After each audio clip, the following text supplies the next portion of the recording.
Selamat datang di Alur Donghua.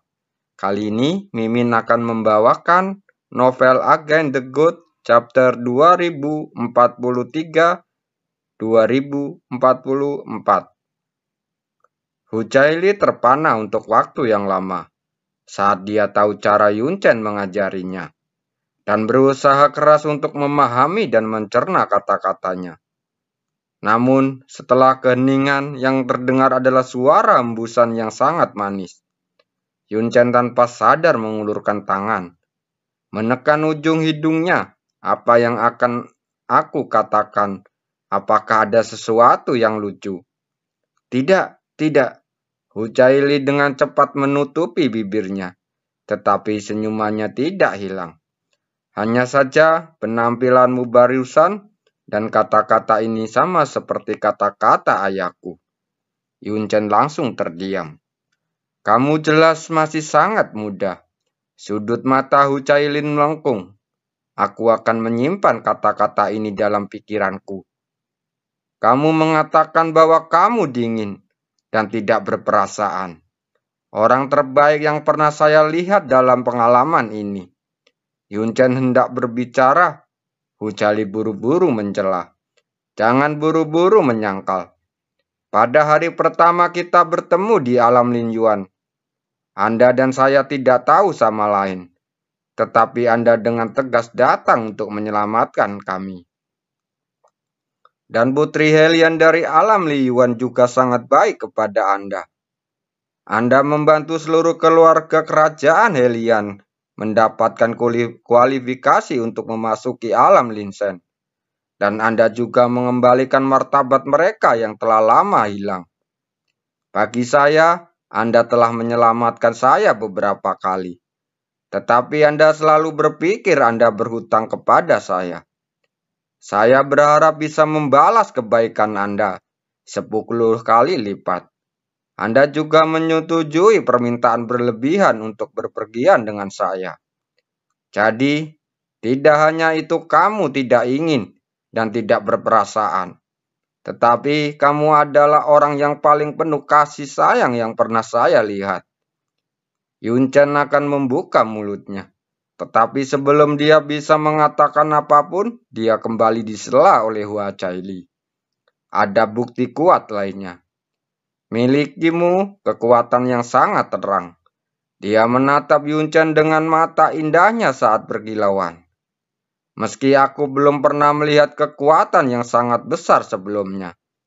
Tetapi semua orang tahu bahwa alasan mengapa orang dengan kekuatan yang sangat besar sangat langka adalah karena membawa kekuatan yang sangat besar tubuh suci dan polos serta tubuh dengan jiwa yang paling murni.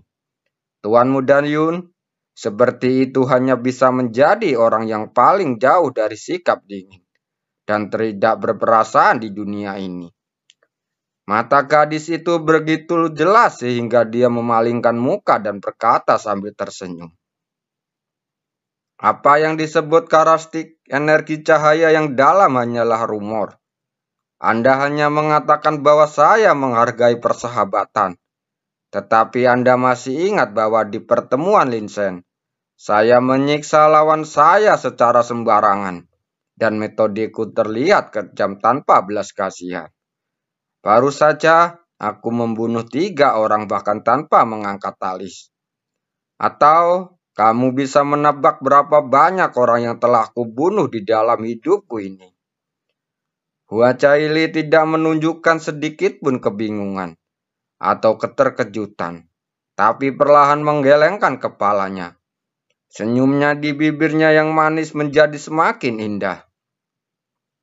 Ayahku pernah berkata bahwa penampilan dan bakat seseorang sudah ditakdirkan dan tidak bisa diubah. Tapi kesampingkan hal-hal yang tidak bisa diubah ini, bersikap baik kepada musuhmu adalah cara untuk menghancurkan dirimu sendiri. Bersikap baik kepada orang jahat adalah cara membantu kejahatan.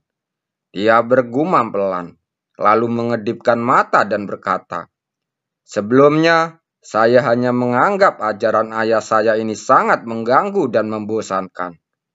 Tetapi, Ketika saya bertemu Tuan Muda Yun, kata-kata ayah tiba-tiba menjadi sangat jelas. Mampu menyamai kata-kata pujian merupakan tingkat pengakuan tertinggi di 6 kerajaan dewa. Oke. Yun Chen tampak setengah tak berdaya dan setengah tersanjung. Karena Sister Qiu mengatakan ini, itu pasti benar. Saya bisa mengklaim sebagai orang baik dimanapun di masa depan. Saya juga ingin mengucapkan terima kasih kepada Tuan Muda Yun karena telah membantu saya menemukan jawabannya. Jika tidak, saya tidak akan pernah memahami setelah bertahun-tahun. Tidak heran kamu mengambil inisiatif untuk mengekspos kekuatan cahaya yang dalam. Suara Lin Shou terdengar tiba-tiba. Membangun kepercayaan dan memperpendek jarak dengan secara provokatif. Mengungkapkan rahasia besar adalah hal terpenting kedua. Yang paling penting adalah membangkitkan rasa penasaran pihak lain. Itu benar? Yun Chen menjawab dengan tidak tergesa-gesa. Saya punya lebih, tetapi rasa penasaran adalah hal yang paling menakutkan dalam beberapa aspek. Lihat, dari kongsi tentang kekuatan misterius cahaya, dia mengenali di bawah orang yang murni dan baik hati. Bahkan jika aku menganggap diriku kejam, bahkan jika dia menyaksikanku menyiksa lawanku dan membunuh orang dengan kejam, dia akan menemukan alasan bagiku untuk menyangkalnya. Oh, itu adalah bukti yang tak terbantahkan. Li Shou kembali berkomentar. Yun Chen kembali tersenyum. Saat saya bertemu dengannya di Wuhai, itu sudah merupakan awal dari kehinaan. Li Shou, namun Anda tampaknya telah gagal, jawab Li Shou. Gagal? Alis Yun Chen bergerak. Apa yang harus aku katakan? Li Shou menjawabnya dengan pelan. Niat awalmu adalah membuatnya memiliki hubungan romantis denganmu. Tapi dia hanya mengatakan dengan sikapmu seperti sama ayahnya. Bagaimana bisa ada cinta antara pria dan wanita? Kamu tidak mengerti, Yun Chen menghela napas. Dia memiliki sedikit pengalaman di dunia. Jadi dia memiliki kontak sedikit dengan para pria. Pria tertinggi yang dia bayangkan tidak diragukan lagi adalah ayahnya. Dia selalu menyebut kata ayah secara tidak sengaja dalam percakapan dengan saya. Jadi, kata-katanya yang biasa-biasa saja dipertimbangkan. Secara tidak sadar, mendekatkan citra ayahnya kepada saya bukanlah sebuah kegagalan, melainkan sebuah transfer kedekatan, kepercayaan, dan bahkan sedikit kekaguman. Ini adalah keadaan terbalik. Li Shou tetap tidak mengerti. Jujurlah, lebih jujur dengan kata-katamu. Oh, aku lupa. Yun Chen tiba-tiba menepuk kepalanya. Kamu tidak punya orang tua, jadi sulit untuk dimengerti. Pada saat ini, gelombang yang sangat tidak biasa datang dari belakang. Yun Chen dengan cepat berbalik dan Hua Caili juga menjerit kaget kepada saat yang sama. Lihat, mungkinkah? Yang bisa dilihat adalah pria baru baya yang baru saja ditikam di tanah oleh pedang Yun Chen dan telah kehilangan vitalitasnya. Pria itu dikelilingi oleh kabut abu-abu dan debu di sekitarnya seperti ditarik oleh kekuatan tak terlihat, bergegas menuju tubuhnya. Namun, tubuh tak bernyawa ini tidak ditertelan, melainkan menjadi hitam sedikit demi sedikit. Kemudian energi misterius dingin yang tak hebat perlahan naik. Tubuh di bawah kabut abu-abu bergerak. Kakinya menopang tubuh yang tertusuk pedang raksasa, dan dia perlahan berdiri. Dikelilingi oleh udara abu-abu, dan wajah yang samar-samar terkenali berwarna abu-abu seperti mayat. Dan sepasang mata tiba-tiba memancarkan dua cahaya hitam menakutkan, yang mirip dengan binatang buas jurang. Energi dalam yang seharusnya tidak aktif selamanya, Dengan kematian tubuhnya yang dibangkitkan kembali. Tapi itu bahkan lebih ganas daripada saat dia masih hidup. Hantu jurang, wajah Ili mengerang pelan. Binatang misterius yang terkikis seluruhnya oleh debu jurang akan berubah menjadi binatang hantu. Orang-orang yang terkikis sepenuhnya akan berubah menjadi hantu jurang. Namun, jika binatang misterius itu terkikis, pasti akan menjadi binatang jurang. Ketika seorang terkikis, dia akan terluka parah lalu mati dan kemudian dihancurkan menjadi ketiadaan. Setelah kematian, hanya ada satu di antara 10.000 orang yang bisa berubah menjadi hantu jurang maut. Adapun keadaan di mana seseorang akan terkikis oleh debu neraka dan menjadi hantu Yuan. Beberapa orang berspekulasi bahwa mereka memiliki fisik khusus dan diasingkan oleh Yun Chen sebelum dihancurkan. Berasimilasi dengan debu neraka. Ada beberapa pendapat, tapi masih belum ada kesimpulan. Cahaya aneh itu tiba-tiba muncul di mata Yun Chen. Selama dia memasuki lautan kabut, dia bertemu dengan banyak binatang buas jurang. Dan kadang-kadang melihat hantu jurang. Namun, ini pertama kalinya dia menyaksikan orang misterius yang sudah mati diubah menjadi hantu. Hantu jurang yang baru lahir meraih gagang pedang. Dengan kedua tangan menariknya keluar dari tubuhnya. Yang keluar adalah darah merah dan hitam seperti binatang jurang. Sepasang mata yang menakutkan menatap ke arah Yun Chen dan Hua Caili. Kemudian dia mengeluarkan teriakan ganas dan menyerang mereka berdua. Hantu neraka seperti binatang buas jurang maut. Memiliki keinginan paling murni untuk menghancurkan. Namun, berbeda dengan binatang jurang, tubuh mereka yang berada di dalam jurang masih memiliki naluri untuk mengontrol kekuatan dan bertarung. Di lautan berkabut dengan debu jurang yang tak ada habisnya, luka mereka akan sembuh dengan cepat. Dan kekuatan mereka tidak akan pernah habis, jauh lebih menakutkan daripada saat masih hidup. Kekuatan pedang yang digunakan oleh pedang raksasa bahkan lebih ganas. Hua Caili mendengus dan terpaksa mundur beberapa kaki dalam sekejap. Yun Chen berjalan lurus ke depan. Dia meraih pedang raksasa itu dengan telapak tangannya tanpa ragu-ragu. Dengan raungan yang keras, tangan dan tulang hancur, dan tubuh yang terbungkus kabut abu-abu terlempar ke udara. Yun Chen mengayunkan pedang dan dengan punggung tangannya, lalu memukul tubuh hantu dengan keras.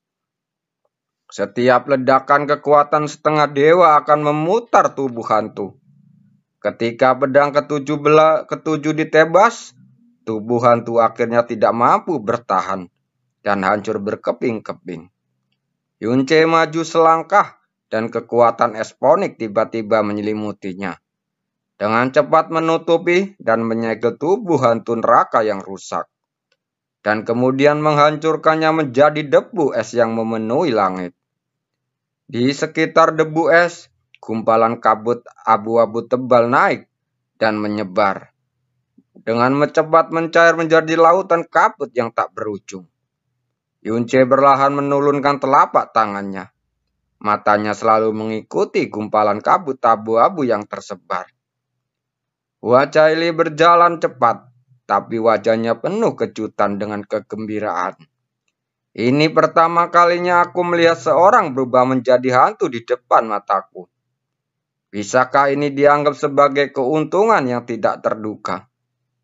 Raungan binatang jurang datang dari kejauhan, jelas terganggu oleh gerakan besar tadi. Ayo keluar dari sini, mereka berdua mengatur napas, lalu menuju ke arah di mana tidak ada suara gemuruh.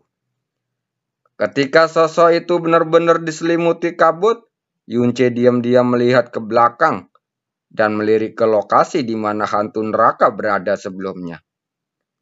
Mengapa lautan jiwamu bergejolak begitu hebat? Li Shou tiba-tiba bertanya. Bahkan ketika dia melihat naga Kirin di alam Liyuan, hati dan jiwanya tidak pernah terguncang sekeras ini. Sepertinya telah menemukan sesuatu yang luar biasa. Yun Chen mencibitkan matanya, tidak tahu apa yang dia pikirkan. Namun masih perlu waktu untuk memverifikasi. 10 hari kemudian di pinggiran laut kabut. Aku masih tidak bisa menghadapi kematian makhluk hidup dengan tenang sepertimu. Bukankah ini pengecut? Tidak, itu karena sifatmu yang terlalu murni dan baik hati. Dan karena kamu telah melihat semua keindahan sebelumnya. Tapi kamu belum pernah melihatnya. Saya terbiasa dengan penderitaan yang lebih kejam dari kematian. Hua Caili berpikir sejenak dan bertanya dengan bingung. Penderitaan apa yang lebih kejam dari kematian? Dia tanpa sadar menanyakan terlalu banyak pertanyaan kepada Yunce. Banyak. Yunce melihat ke depan dan menjawab dengan suara tenang. Misalnya, kampung halaman yang runtuh menjadi abu di depan matamu. Cinta tulus yang hilang selamanya. Kebenaran yang sudah terlambat untuk disesali. Keputusasaan karena tidak punya pilihan. Percaya pada mereka yang berhati kotor. Kata-kata beracun dan trauma pada mereka yang memiliki hati yang tulus. Sebagai perbandingan, kematian hanyalah momen ketakutan dan kesakitan. Dan terkadang bahkan merupakan kegelapan yang dirindukan. Tangan salju Hua Caili tanpa sadar menekan jantungnya. Kata-kata sederhana seperti itu memberinya perasaan sedih karena tercekik. Ayahnya, bibinya, dan kerajaan Dewa Zetian melintas di depan matanya. Dia menggelengkan kepalanya pelan. Saya belum pernah memikirkan hal ini sebelumnya. Dan saya tidak berani memikirkannya sekarang. Mendengar kata-kata ini darimu saja sudah membuatku merasa tidak enak. Siapapun yang merasakan salah satu dari ini sungguh menyedihkan. Yunce tersenyum dan berkata, jangan khawatir, orang cantik sepertimu pasti diberkati surga. Kerabat dekat di sekitar Anda pasti tidak akan membiarkan kesengsaraan duniawi ini mencemari Anda sedikit pun. Dia mengalihkan pandangannya dan menatap Yu Chen sebentar, lalu bertanya dengan serius. Ini benar-benar aneh. Anda jelas baru berusia setengah abad. Tapi mengapa Anda mengetahui dan melihat begitu banyak hal? Sama seperti mereka, senior yang telah melakukan perjalanan keliling dunia berkali-kali. Mungkin karena pengalamanku cukup istimewa. Dan dia terdiam dan ragu-ragu untuk waktu yang lama sebelum akhirnya mengambil keputusan. Saudara Qiu, sebenarnya umurku belum genap setengah abad. Hah? Mata Hu Caili terbelalak karena terkejut. Tetapi pada pertemuan Lin Shen, saya melihat dengan mata kepala sendiri bahwa usia tulang Anda diukur sekitar setengah abad. Yu Chen berhenti lalu berkata, bukan berarti ada yang salah dengan perhitungan monumen misterius. Yang diukir adalah usia tulang seseorang.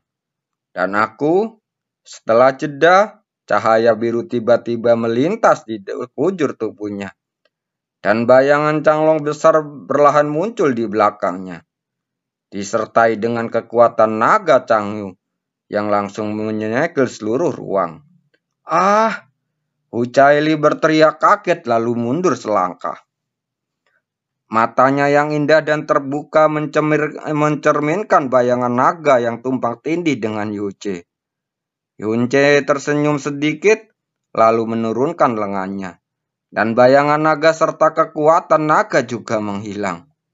Aku punya sumsum naga dan jiwa naga yang diberikan oleh guruku. Jadi tulang dan darahku pasti berbeda dari orang biasa. Tentu saja tablet misterius yang digunakan untuk mengukur usia tulang manusia tidak dapat mengukur usia saya secara pasti. Saya katakan sebelumnya bahwa saya baru berusia sekitar 10 tahun ketika guru menyelamatkan saya. Lebih dari 100 tahun telah berlalu sejak itu. Jadi usia saya yang sebenarnya seharusnya 2 dekade. Melihat Ucaili yang bibir merah mudanya setengah terbuka dan matanya tercengang. Dia berkata dengan ekspresi salah. Sumsum naga dan jiwa naga juga merupakan rahasia. Guru pernah berkata untuk tidak memberitahu siapapun termasuk Sister Q. Dibandingkan dengan keterkejutan Hucaili, hati dan jiwa Hukaiying di langit yang jauh terguncang seperti gunung runtuh. Dengan pengalaman Hucaili, tidak akan dapat mengidentifikasi apa yang sebenarnya terjadi tentang jiwa naga Yunce. Tapi dengan pengalaman Hukaiying, Dewa Naga, dia berbisik, dan kemudian suaranya dipenuhi dengan kejutan yang luar biasa. Leluhur Dewa Naga? Klan naga adalah satu-satunya klan binatang yang tersisa di jurang maut. Mengendalikan garis keturunan Dewa Naga yang kuat, mereka dengan keras kepala menahan erosi debu neraka hingga hari ini. Klan naga jurang menganggap naga leluhur sebagai pemujaan mereka, dan Hukaiying akrab dengan aura naga leluhur terkuat. Ketika nafas naga dan jiwa naga Yuncen muncul, dia secara alami terkejut. Satu demi satu, fenomena abnormal yang melampaui imajinasi muncul pada Yunce. Pada saat ini, pada level di mana Hukaiying berada, dia tidak bisa lagi membayangkan siapa guru yang memberinya semua ini, atau betapa kuatnya dia. Ketika kata-kata 10 tahun dan lebih dari 100 tahun telah berlalu memasuki telinganya, alis Hukaiying bergerak sedikit. Pencocokan usia dan waktu yang sama membuatnya langsung teringat pada seseorang dan peristiwa besar yang mengguncang kerajaan dewa yang luas. Namun, pemikiran ini hanya terlintas sesaat dan tidak membuatnya benar-benar memikirkan secara mendalam. Kamu sebenarnya, Hucaili butuh beberapa saat untuk akhirnya meredam keterkejutannya. Dia berkata dengan suara sedikit cemas, "Bagaimana aku bisa menyalahkanmu? Ini adalah rahasiamu sejak awal. Kamu tidak bisa mengatakannya. Kamu tidak boleh memberitahu siapapun. Jika tidak, maka akan menimbulkan bahaya yang tidak dapat diprediksi." Hucaili tidak menyalahkannya, tetapi khawatir, yang membuat Yunce jelas santai. "Saudari Q, jangan khawatir. Aku tidak pernah ingin melanggarnya. Nasihat guru, apakah itu kekuatan mendalam cahaya atau jiwa naga, hanya ditunjukkan kepada Sister Q sejak saya memasuki dunia debu. Nasibnya telah dipertaruhkan. Bahkan jika Hucaili memiliki sedikit pengalaman di dunia ini, dia sebenarnya memahami betapa berharganya kepercayaan ini." Hati sanubari kembali terharu, namun berbeda dengan masa-masa sebelumnya. Dia bertanya hampir tanpa sadar, "Kenapa? Kenapa kamu begitu percaya kepadaku?" Yunce tertegun dan ekspresi kebingungan muncul di wajahnya, seolah-olah dia sendiri tidak tahu. Sudut bibirnya bergerak sedikit. Mungkin ini yang guru pernah katakan tentang tidak bisa menahannya. Hucaili membuka bibirnya, dan ada riak di matanya yang tidak dia sadari. Setelah melantunkan dengan lembut, Yuncen seperti segera merasakan ada sesuatu yang tidak beres. Dia dengan cepat berbalik dan berkata dengan tergesa-gesa, "Ngomong-ngomong soal usia, aku masih belum mengenal Sister Kui. Tidak, jangan tanya. Reaksi Hua Caili tiba-tiba menjadi kasar. Dia memalingkan pipinya dan berkata, Kamu, kamu, kamu, gurumu pasti telah mengajarimu bahwa tidak sopan menanyakan usia pada seorang wanita. Jadi singkatnya, kamu memanggilku kakak, itu sudah benar. Postur tubuhnya arogan dan dia setelah diperiksa lebih dekat. Ada sedikit warna merah di telinganya. Oke, reaksi ini agak tidak terduga. Tapi Yunce segera setuju, mengangkat tangannya dan berjanji. Aku berjanji tidak akan bertanya lagi.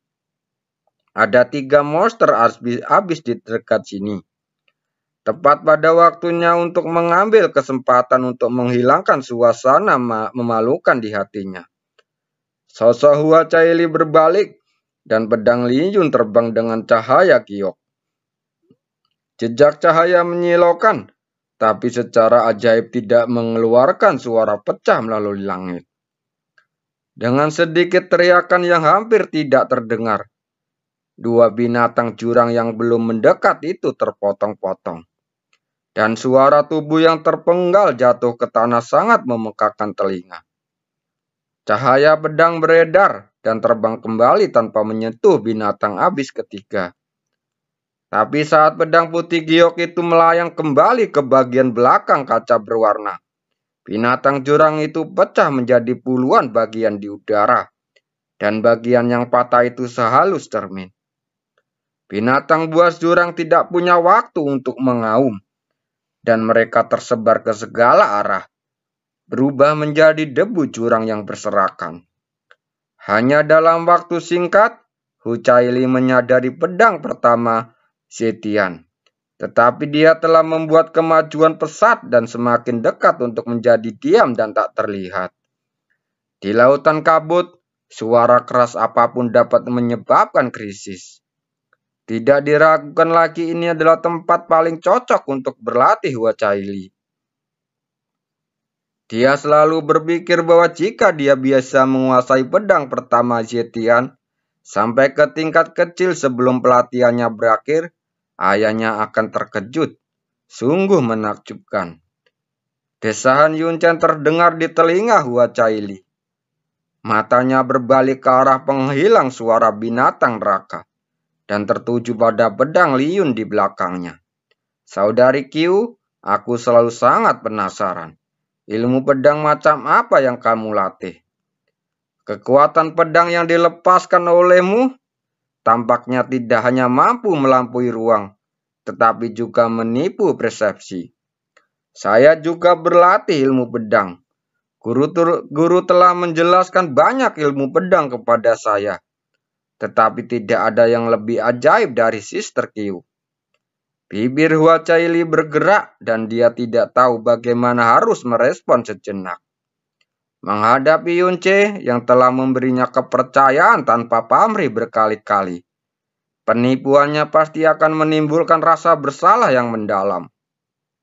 Tapi, jika dia mengucapkan kata-kata pedang penghancur surga, identitasnya mungkin terungkap. Ini ilmu pedang unik keluargaku, memang berbeda dengan ilmu pedang lainnya. Hua Caili hanya bisa menjawab, aku hanya bisa mencapai sedikit kesuksesan, dan aku masih jauh di belakang ayah dan bibiku. Yunchen tidak bertanya lagi, dia perlahan menyipitkan mata dan berkata sambil berpikir. Melintasi ruang, mengubah persepsi, membunuh musuh dengan kerugian. Kekuatan pedang seperti itu membuat orang tidak bisa tidak terpesona. Kamu juga melihatnya sekilas pedangnya. Hua Caili menggelengkan kepalanya dengan cepat. Takut dia akan menyia-nyiakan seluruh usahanya untuk itu. Niat pedang seperti itu memerlukan berbagai niat pedang yang sepenuhnya dikuasai. Dipandu oleh taktik pedang khusus. Ini jelas merupakan sesuatu yang dapat disentuh oleh kultivasi dan pemahaman biasa. Saat dia selesai berbicara, dia menemukan bahwa Yunjin telah menutup matanya dan tidak bereaksi terhadap kata-katanya.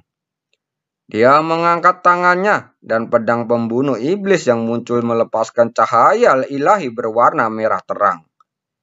Tangan Kyo Hucaili terangkat sedikit, tapi melihat betapa fokusnya dia tidak berani menghentikannya. Untuk sesaat, alis Yunchen bergerak, pedangnya sedikit bergetar, dan niat pedangnya tiba-tiba terlepas. Begitu dia merasakannya, kekuatan pedang menyapu langsung 10 kaki jauhnya dengan niat pedang. Dan itu juga meledak 10 kaki jauhnya. Tidak ada penyimpangan dari persepsinya. Hucaili ingin mencegahnya lagi, tetapi mendapati Yunce telah menutup matanya lagi dan berkonsentrasi, seolah dia sangat terobsesi. Dia hanya bisa meratakan sudut bibirnya tanpa daya. Jika Anda ingin menguasai pedang pemecah surga, Anda harus terlebih dahulu berlatih pedang surgawi, pedang Bingtian, dan pedang penakluk surga. Hanya setelah mencapai kesuksesan besar, barulah Anda memenuhi syarat untuk memahami niat pedang pemecah surga. Tapi itu hanya kualifikasinya. Jika Anda ingin benar-benar menyentuh niat pedang, Anda tidak hanya memerlukan bakat dan pemahaman yang sangat tinggi, tetapi juga peluang yang sangat besar. 1 napas, 2 napas, 10 napas. Yunce tiba-tiba membuka matanya. Pedang pembunuh iblis pemalu surga bergetar sedikit, dan niat pedangnya mengalir. Saat dia merasakan niat pedang yang menyusut menutupi 3 kaki di depannya. Namun, raungan kekuatan pedang meletus di langit 3 kaki jauhnya. Kekuatan pedangnya sangat kecil, tidak cukup untuk menghancurkan batu, namun membuat mata indah Hucaili membelalak karena terkejut, dan dia benar-benar terpana. Rok dari bayangan jernih di langit yang jauh bergoyang, dan jari-jari kakinya turun setengah inci, hampir mengeluarkan nafas. Yunchen menghela nafas dan berkata, "Ini memang agak sulit." "Saudara Qiu, ada apa denganmu?" Mata bulat dan indah itu seperti 2 bulan tumbuh yang tidak lagi pelit dengan sinar cahayanya. Keindahan dan kemurnian tertinggi di dunia, tapi sepertinya agak tidak pantas untuk tampil dalam posisi seperti itu pada Dewi Zentian. Setelah beberapa kali menarik napas, Dewi Zentian akhirnya pulih dari keterkejutannya. Dia membuka dan menutup bibirnya beberapa kali sebelum berkata dengan susah payah, Kamu, bagaimana caranya melakukannya?" Pada saat yang sama, Hu Qingying juga dengan lembut mengerang, "Bagaimana ini mungkin? Meskipun itu sangat kecil, sangat lemah, dan sama sekali tidak mungkin digunakan pertempuran sebenarnya. Tapi itu adalah momen niat pedang yang benar-benar menghancurkan surga." Dewi komentar kerajaan Zetian mengalami pasang surut, dan dibutuhkan 400 tahun berlatih ilmu pedang untuk mewujudkan sinar pertama niat pedang Zetian. Bakat ilmu pedang jauh lebih unggul dari bakat melukis. Butuh 70 tahun bagi Huang Qingyi yang dikenal sebagai pedang abadi. Butuh 9 tahun bagi Hua Caili, orang pertama dalam sejarah kerajaan Dewa Zetian yang memiliki ketuhanan yang sempurna. Dan Hua Qingyi memiliki bakat ilmu pedang tertinggi dalam sejarah. Dan 9 tahun ini pasti akan mengejutkan masa lalu dan masa kini, dan selamanya menandai Dewa Zetian. Dan Yunce, dia bukanlah dari kerajaan Dewa Zetian. Dia tidak memiliki pedang langit, pedang Bingtian, dan pedang Yuntian sebagai dasarnya. Dan bahkan lebih mustahil baginya untuk menyentuh pedang penghancur langit. Tak terduga, sebenarnya Hua Qingyi bergumam, "Aku tidak percaya persepsiku sendiri." Untuk pertama kalinya dalam hidupnya, pengetahuan tentang ilmu pedang yang paling dia banggakan dan kenal, dan yang hampir tidak dapat dipisahkan dari hidupnya, mengalami gejolak yang cukup parah hingga menyebabkan perpecahan. Yunce juga mengungkapkan keterkejutan atas sikap terkejut Hua Caili. Ini sepertinya tidak terlalu sulit. Saudara Qiu, apakah ada yang aneh dengan itu? Tidak, tidak terlalu sulit.